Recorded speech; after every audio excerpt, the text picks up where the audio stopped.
Hey there looters, welcome back to Garage Loot, and today I'm going to do a quick video on how to replace the analog sticks on a PS3 controller. This was something I picked up at a garage sale, and if you notice, the sticks are missing the normal rubber. Real quick, you'll need some screwdrivers. I like to have some tape to help keep buttons in place, and then I ordered these couple sticks from China. It was like $2.50 with shipping. It was like anything. So let's get started, and I'm going to speed this video up so you guys aren't just watching me unscrew things. First things first, you got to get rid of these 5 screws from the back of the controller, and right now I'm going to do that. They're kind of tough, like tight at first. Just, slowly work at them, and you should be able to get them. Okay, so the next thing you're going to want to do is you're going to want to open up the controller upside down very carefully. Make sure you guys take pictures of what you're doing just so you know where everything kind of goes.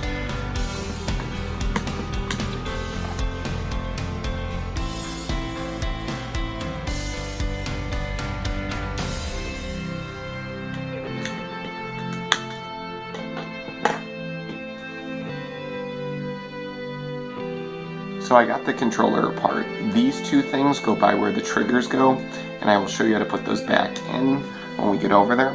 The next thing we gotta do is we gotta remove this battery. I recommend tweezers. It is very, very tight, and you wanna be careful so you do not break the cords. So I'm gonna go do that now.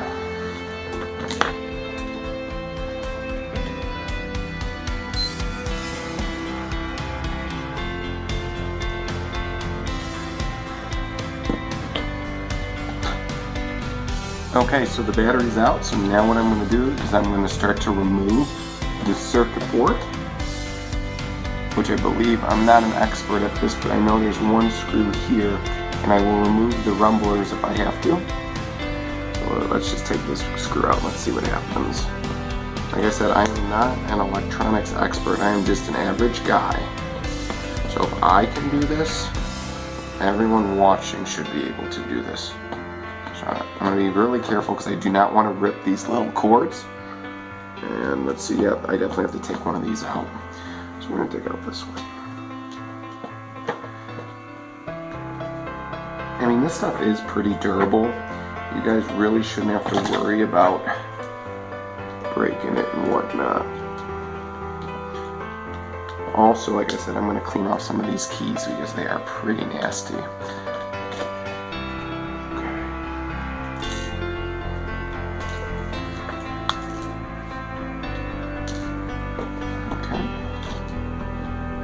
One, you know what, and I'm just going to take out the other one just to make life easier.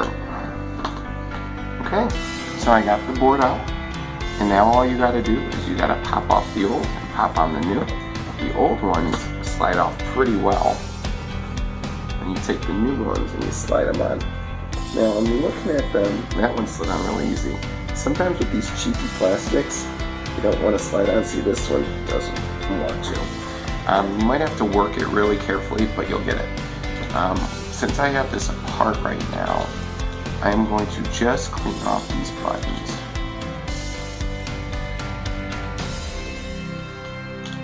I'm going to very carefully remove that. Like so. I'm going to go rinse off this front part.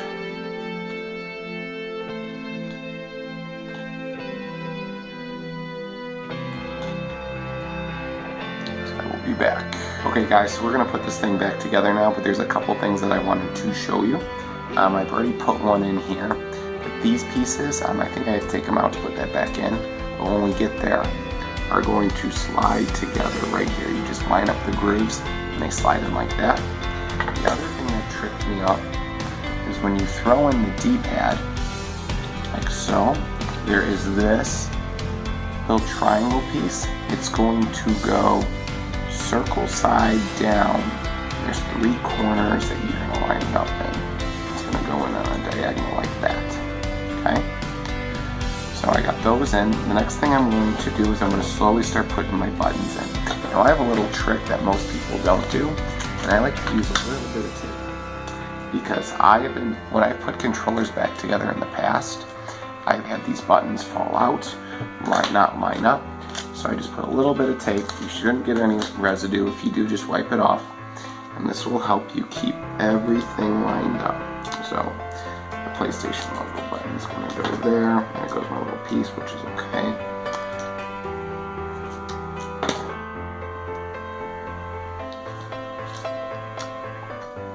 My start and select buttons, that pad's going to go there, so I'm going to line that up in here, and I'm going to be careful not to try to take this out of the shot. I'm going to flash on the screen here the order of the buttons. I have also put buttons in the wrong places before.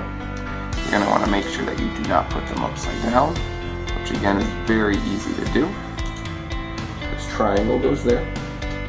And if I'm looking at it this way, circle would go here. There we go. And then what I'm going to do is I'm going to put the X over here.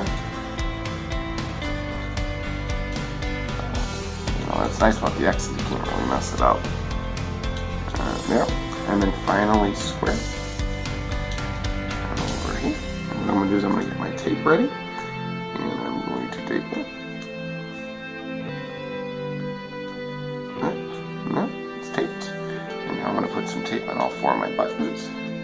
Just a little bit, nothing crazy. It's just gonna, it's like I said, it's just my little trick.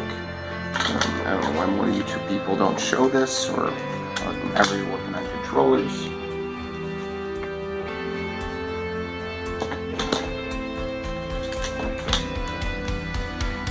It's not the prettiest looking thing, but you know what? It works out. This button's being pressed in, and I don't want that, so I just want to make sure none of my buttons are being pressed in. That should help keep things in place. So now what I'm going to do is I'm going to put my little Y thing in, something like that, and then I'm going to get the other pads. So this is the controller pad.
Okay, so we got the controller together again. I still gotta mount the little gyros.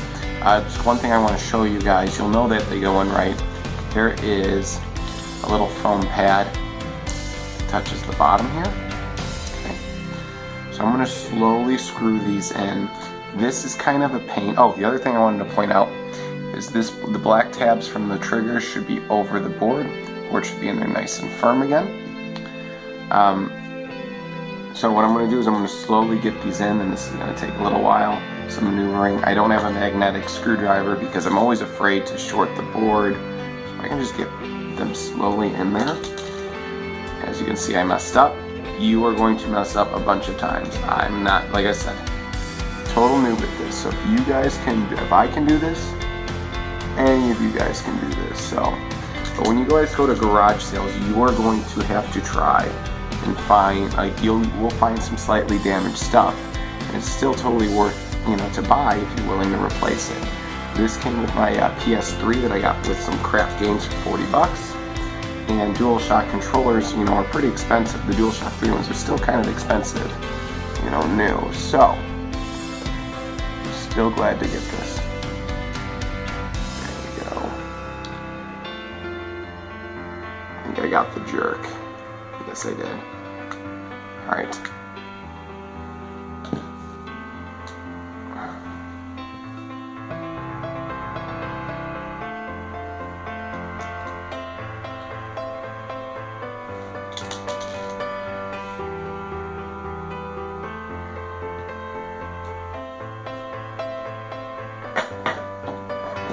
Okay, looters, so I'm going to attempt to get the hardest part of this entire process, and that's getting this whole controller back together. These triggers like to slide out, and the battery flops. It's mostly the toe triggers at the top. I put those pieces, I slid them in so that I can use the grooves over here and see if I can do this. It might take a couple tries.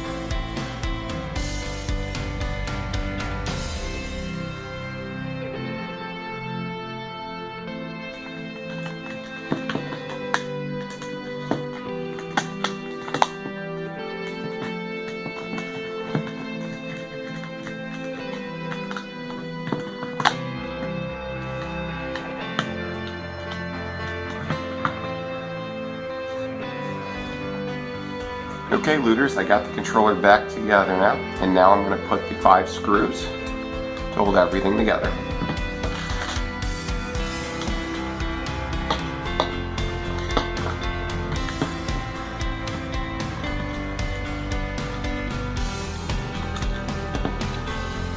Okay, looters, well, controller's all back together.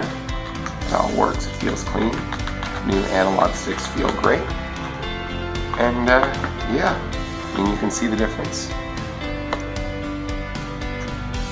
So, like I said, sometimes when you guys are going garage sailing or through thrifting, you're going to notice some damaged controllers, but a little bit of time and a couple extra bucks, you can make them work as good as new. Thanks for watching. Remember, one man's trash is another man's loot. Have a great rest of the day.